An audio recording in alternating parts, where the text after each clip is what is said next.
I'm Dr. Lee Tessler. I'm a neurosurgeon that specializes in the treatment of both benign and malignant brain tumors using both surgery, radiosurgery, and other minimally invasive techniques. The thing that originally drew me to neuroscience in general is that it was an area that we knew very little about.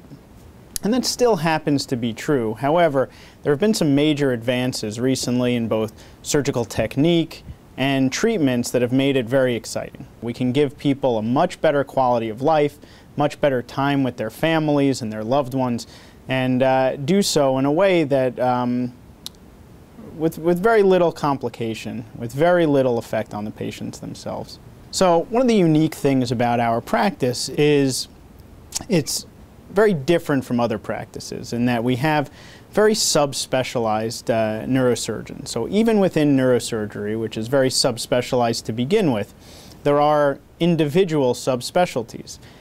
In our practice, both myself and some of the other physicians specialize in brain tumors. However, we have other doctors that specialize in spine surgery, aneurysm surgery, pain, movement disorder, and one of the unique things that we can do is go into more depth in these individual subspecialties and really be able to provide for our patients the most current and effective methods of treatment.